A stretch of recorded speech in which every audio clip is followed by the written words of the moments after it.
Terima kasih Anda masih bersama kami di MNC News Prime dan kita masih berdialog dan sudah bergabung bersama kami Nelson Simanjuntak, kuasa hukum dari Brigadir Joshua. Selamat malam Bung Nelson.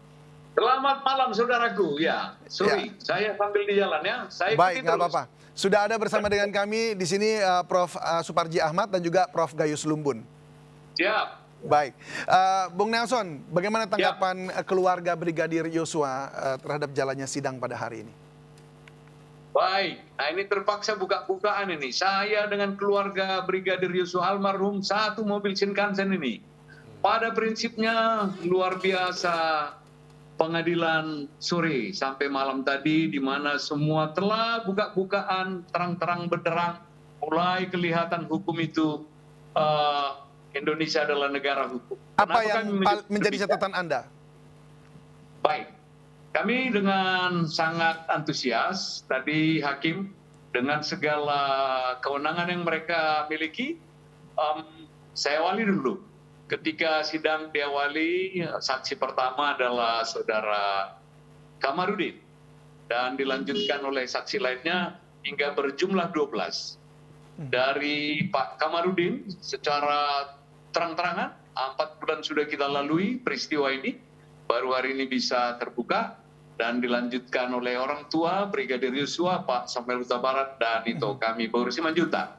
Baru secara maraton, ber-8, sisanya semua mengungkapkan apa yang didakwakan oleh jaksa selama ini, dan tentunya dihadapkan dengan terdakwa Barada Eliezer, dan menyebut nama kita sekarang. Dia mengatakan terus terang dan menerima serta mengakui apa yang disampaikan dari awal sampai akhir adalah kenyataan. Inilah menjadi bukti bahwa hukum itu tidak akan disembunyikan, tidak akan diumpetin, dikurangi, tetapi telah terang benderang. Demikian. Baik, apakah ini termasuk dengan dugaan, kalau saya bisa bilang, di dalam proses pada saat itu penembakan, ada 3 orang yang menembak. Apa itu termasuk diiyakan? Tidak ada bahasa kata menidakkan atau mengiyakan. Dia mengatakan semua adalah benar. Oleh karenanya, kita akan menerima itu. Tembak-tembakan yang dikatakan, pelecehan seksual sudah tidak ada lagi. Karena saksi, justice kolaborator tadi, sekali lagi mengatakan dia akan membuktikan pada sidang-sidang terdakwa lanjutannya. Saya juga tadi sempat mendengar terkait bahwa saksi adik Joshua juga diperiksa mengenai ketika dia dicoba dihalang-halangi untuk melihat kakaknya sendiri atau jasad kakaknya saat dihadirkan. Apakah itu menjadi suatu suatu konfirmasi kepada jaksa penuntut umum atau kepada majelis hakim juga bahwa memang ada terjadi penghalang-halangan, obstruction of justice juga bahkan saat peristiwa itu terjadi? Ini dia Brigadir Reja, adik kandungnya dari awal. Bukan hanya beliau. Dari awal media ini 1 minggu 1 bulan selalu kami katakan, tolong dicek. Baik sertifikat, baik surat-surat penyerahan mayat itu, kafin, semua isinya kosong, nggak ada itu. Jadi apa yang dilakukannya? Dia di bawah tekanan kombes saya lupa namanya, sudahlah. Mau diungkit itu semua, biar tambah yang 107 penyidik itu menjadi kode etik. Di sana kan kita buktikan apa yang beliau katakan tadi, dan bukti-bukti termasuk dokter. Ketika yang pertama sekali otopsi itu. Dia disuruh, sorry dikatakan. Halo? Halo, suaranya Bung Nelson agak terganggu, nanti rekan kami akan mencoba membantu. Kita ke Prof. Suparji. Prof, kalau dilihat tadi kan memang tampaknya kalau menurut Bung Nelson semuanya diiyakan oleh Richard Eliezer dan ini adalah saksi-saksi tapi oleh JPU untuk untuk terdakwa Eliezer itu sendiri. Nah, menurut Anda dengan situasi seperti ini, apakah ini melancarkan atau memuluskan semua yang memang terjadi gitu? Artinya betul-betul ini adalah momen yang paling tepat untuk mengetahui dan menyimpulkan bahwa memang terjadi pembunuhan berencana. Ya, Tentunya apa yang disampaikan ini kan sebuah kenyataan, bukan sekedar pernyataan ya. Walaupun ini belum masuk dalam agenda pembuktian. Ya sekarang sudah masuk pada agenda pembuktian, di mana alat buktinya adalah saksi. Di mana ketika para saksi sudah menyampaikan apa yang sebenarnya dan tidak bisa dibantah oleh terdakwa, maka tidak mengajukan keberatan, dan inilah yang kemudian dianggap sebagai sebuah kebenaran tadi itu. Ya.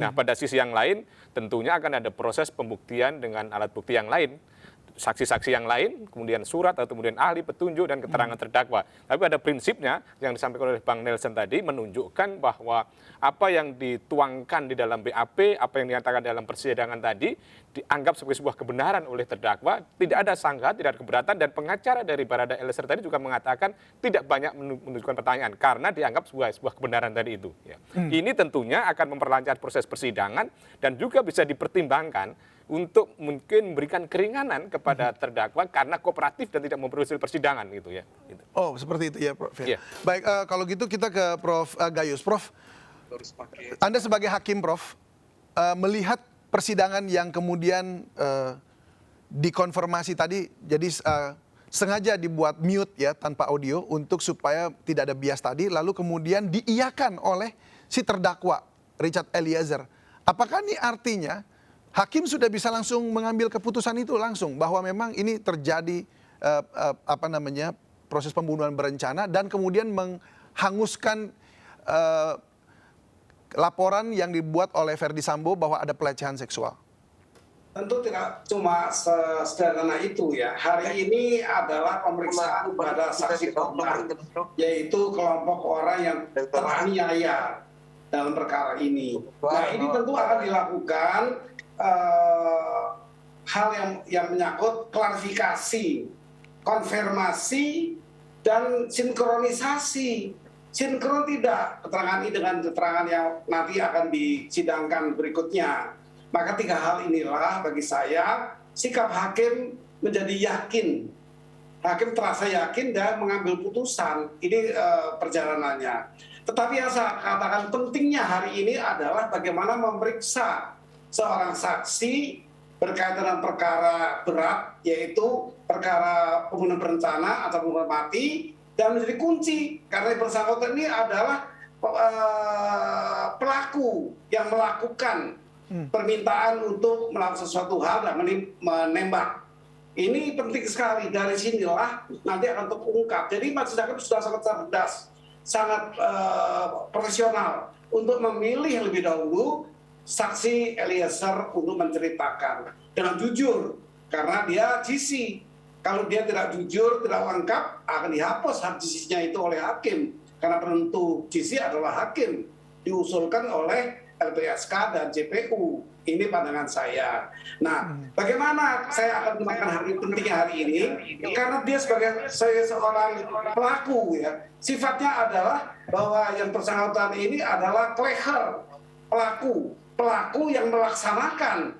Kalau tidak ada pleher sebagai pelaku yang melaksanakan, tidak ada peristiwa hari ini, tidak ada peristiwa pembunuhan ini. Seperti RR tidak mau dia diminta atau disuruh. Nah, tetapi ini mau. Nah, kalau ini mau, maka saya anggap konstruksi hukumnya adalah Whelan and Wetten. Dia tahu sekali mengenai risikonya dan dia mau melakukan. Ada willen, istilah bahasa Belanda di penanda hukum, atau willingly and knowingly bahasa Inggrisnya. Dia sempurna sudah ini dan dia melakukan penembakan atas perintah itu tidak sekali, berkali-kali dilakukan. Jadi untuk saya alasan-alasan menghapus pidana agak kecil, kecuali hak GC-nya itu dimunculkan. Dia bisa membongkar semua, mengungkapkan apa yang terjadi sehingga ini tercipta satu pemahaman hukum nantinya apakah betul ini 340 atau 338 yang hanya merampas nyawa orang dengan sengaja. Nah, ini nanti akan terkerucut dari apa yang disaksikan hari ini dan di cross check dengan yang lain. Tadi saya katakan dikonfirmasikan, diklarifikasikan, dan disinkronisasikan. Baik, berarti artinya hari ini memang menjadi satu hal yang momen yang paling penting begitu ya, Prof. Gayus ya? Untuk menentukan jenis pembunuhannya, berencanakah atau 38 merampas nyawa orang, itu dua inilah hari ini akan terkonfirmasi karena pelaku ini Ya. Ini adalah orang diperintah untuk melaksanakan dan dia laksanakan. Ya. Nah, ini yang penting hari ini. Kalau yang lain nanti pelengkap sajalah untuk Baik. membenarkan, mensinkronisasi, mengklarifikasi. Ya. Itu tadi yang saya katakan. Baik, Prof. Kita ke Nelson Simanjuntak. Bung Nelson. Sudah, Siap. audio sudah Sudah terdengar dengar. jelas lagi ya. Baik. Bung, tadi sempat saya juga melihat bahwa terdakwa Richard Eliezer kemudian mendatangi pihak keluarga, orang tua khususnya, Ya. dan bersimpuh di sana meminta maaf. Tapi dari pihak keluarga sendiri seperti apa melihatnya? Kalau digambar memang kita melihat, oke, dia datang meminta maaf seperti itu. Namun secara apa ya namanya, pihak keluarga seperti apa sikapnya terhadap Richard Eliezer ini? Baik, analogi kekeluargaan yang baik sekali tadi dilakukan melalui penasihat hukum Brigada Barada Eliezer. Apakah memberikan minta maaf dengan bersetuju? Hakim mengabulkan. Baik, Bung Nelson, audionya hilang lagi dan terputus. Sudah dengar? Ya, oke, Sudah ya? terdengar lagi. Ya, oke. Oke. Silakan dilanjutkan. Oleh karenanya, dengan senang hati, seorang orang tua yang sangat bijak dan arif, tadi Pak Samuel Huta Barat dengan Ibu Joshua, menerima ampunan dari Brigada Barada Eliezer dengan satu catatan, bertobatlah, mengakulah sejujur-jujurnya, supaya kau kembali ke jalan yang benar. Karena imannya sama, oleh karenanya, kalau pertobatan itu datangnya dari Tuhan Allah, beliau menyebut tadi Tuhan Allah, beliau saja Tuhan Allah saja mengampuni umatnya, apalagi umat manusia. Baru yang kedua, beliau tekankan untuk apa yang dilakukan pengadilan ini, hukum duniawi, hukum KUHP tetap dijalankan. Pada prinsipnya, kedua orang tua tadi tidak ada rasa memang sedih sekali bunda kami itu, tangisnya luar biasa dan dibantu oleh inang mudanya. Tantenya Joshua mengatakan, jangan besok kau berbohong. Katakan yang sejelas-jelasnya bagaimana peranan Sambo dan istrinya. Ini sebuah dinamika yang sangat indah sekali. Hukum itu menghormati. Kalau Profesor Gayus mengutip guru besar saya Sacipto, ini kemanusiaan lebih tinggi daripada hukum. Walau perjalanan hukum itu tetap berjalan, Prof. Sacipto juga mengatakan sosial hukum itu harus berjalan, mengingat manusia adalah makhluk ciptaan Tuhan. Demikian. Ya, Bung Nelson. Baik, Prof.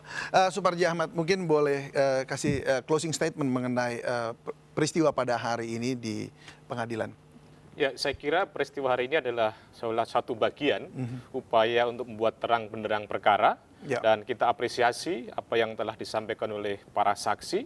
Demikian pula pada majelis hakim, jaksa penuntut umum, dan penasihat hukum serta terdakwa yang telah memproses persidangan ini berjalan sedemikian rupa, efektif dan efisien, dan harapannya dari hari-hari proses pembuktian ini bisa betul-betul membuat terang benderang perkara, menemukan kebenaran material, dan bisa memberikan keadilan yang seadil-adilnya, dan hakim hadir untuk memberikan keadilan, tidak sekedar menghakimi. Baik, itu juga yang kita harapkan ya, Prof ya. Baik, Prof Gayus, boleh closing statement-nya, Prof, mengenai... Ya, saya akan mengatakan bahwa apa yang penyesalan disampaikan itu simpatik sekali, itu tulus untuk meminta maaf yang dalam dan penyesalan. Tetapi penyesalan tidak menghapus perbuatan. Penyesalan di kemudian hari ini tidak sama sekali berkaitan dengan hukum yang diberlakukan. Oleh karena apa? Dalam keadaan perbuatan pidana seperti ini, apalagi pembunuhan berencana kalau terbukti nanti, yang menjadi pihak itu termasuk pelaku, korban, dan negara. Negara juga harus perlu memperhatikan keadaan ini untuk stabilitas nasional, untuk ketertiban negara. Ini tidak boleh terulang dan terulang lagi. Jadi ada ke negara. Minta maaf ada bagus sekali, sangat bagus. Tetapi itu tidak menutup proses hukum atau bagian dari pemaafan secara hukum. Dan sedikit apakah itu akan juga proses hukum yang tidak terhalang dengan penyesalan. Baik, apakah itu akan juga sedikit mempengaruhi nanti hakim punya keputusan? Tentu hakim akan menilai di berbagai sisi, penyesalan untuk bagian dari perhatian hakim tentunya. Tetapi bisa katakan sama sekali tidak berkaitan penyesalan di kemudian hari itu selalu terjadi seperti itu, menyesal kemudian hari. Nah, Ya. hukum harus berjalan terus karena ini menyangkut negara, tidak hanya pelaku dan Kita setuju. korban. Negara bagian dari perbuatan pidana. Baik, terima kasih Prof. Gayus sudah berbagi bersama kami. Prof. Suparji Ahmad juga sudah berbagi bersama kami. Terima kasih banyak. Dan juga Bung Nelson Simanjuntak. Terima kasih dan semoga kita juga melihat hasil yang baik, solusi atas kasus ini juga yang terbaik begitu. Baik, selamat malam dan salam sehat selalu Bapak-Bapak. Salam sehat.